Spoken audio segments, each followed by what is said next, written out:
किसी किताब की प्रस्तावना, प्रियम्बल या भूमिका उस किताब की मूल विषय धारा से पृथक यानी अलग से जोड़ा गया कंटेंट होता है। पहले पूरी किताब लिख ली जाती है, अंतिम पांडुलिपि जब छपने जाती है तो लेखक एक पन्ना ऊपर जोड़ता है। अक्सर उसमें लेखक बताता है कि यह किताब क्यों लिखी, कब लिखी, इसको लिखने का उद्देश्य क्या है, किन भावनाओं के तहत लिखी। कई बार इसमें किताब की आवश्यकता, रेशियोनेल और उसके कंटेंट का एक संक्षिप्त परिचय या समरी भी लिख देता है। कुछ लोगों को धन्यवाद वगैरह देता है, किसी को प्रेरणा स्रोत बताता है। तो किताब के अंदर के पन्नों में क्या है, यह प्रियम्बल से तय नहीं होता, बल्कि अंदर के पन्नों से तय होता है कि प्रियम्बल कैसा होगा। जैसे मैं लिखूं कि यह एक खगोल शास्त्र पर वैज्ञानिक किताब है और अंदर के पन्नों में भरतनाट्यम की शैलियाँ, कादर खान के डायलॉग और अकबर बीरबल के किस्से लिखे हों। अब ऐसा तो होता नहीं ना। तो भारत के संविधान का प्रियम्बल उसके अंदर के प्रावधानों का निचोड़ है। वो ऊपर पंथ निरपेक्ष या समाजवाद हटा देने से पूंजीवादी और सांप्रदायिक समाज के संविधान में नहीं बदल जाएगा। आइए जरा ठीक से समझते हैं।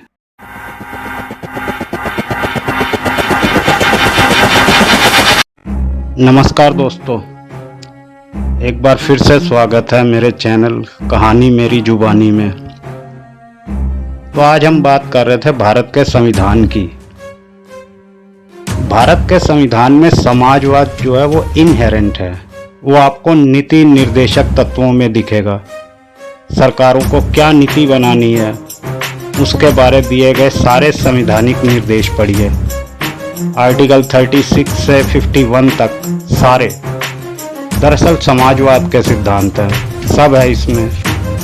संसाधनों का समान बंटवारा, रोजगार, स्वास्थ्य, शिक्षा, न्यूट्रिशन, जेंडर, श्रमिकों का संरक्षण, एक एक शब्द से समाजवाद टप टप टप टप टपक रहा है।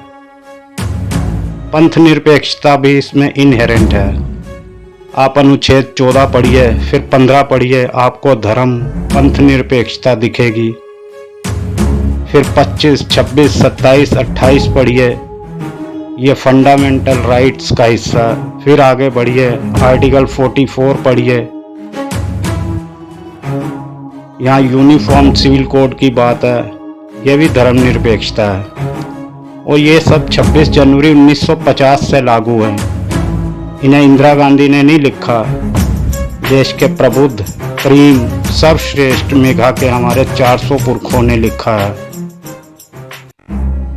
आइए जरा आसान भाषा में समझें। अब यूं समझिए कि पड़ोस का जैन भोजनालय जब से खुला उसमें हमेशा से शुद्ध शाकाहारी जैन भोजन पकता था। लेकिन अगली पीढ़ी आई, उसने नया चटकीला बोर्ड लगाया, शुद्ध शाकाहारी जैन भोजनालय। अब तीसरी पीढ़ी को यह चिढ़ है कि हमारे बाप ने हमसे पूछे बगैर हमारे होटल के नाम में शुद्ध और शाकाहारी क्यों जोड़े।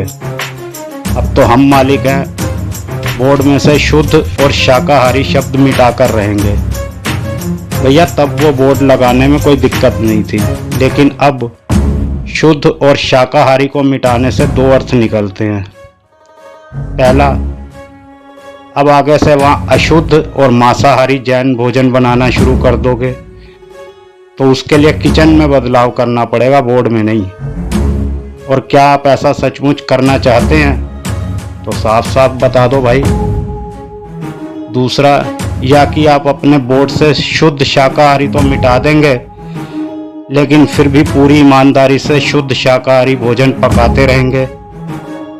तब इस बात का मतलब यह निकलेगा कि आप विशुद्ध 24 कैरेट हाई ग्रेड के बेवकूफ हैं। कोई उपराष्ट्रपति धनखड़ साहब को और संघी चंपुओं को बताए प्रियम्बल में समाजवादी या पंथ निरपेक्ष हटाने से कुछ नहीं होने वाला।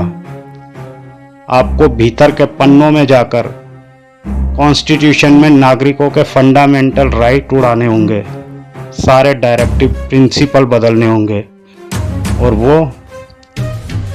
वो तुम्हारे बस का नहीं है, वो नहीं हो सकता, ना आज ना कल ना आगे कभी। धन्यवाद वीडियो पूरा देखने के लिए।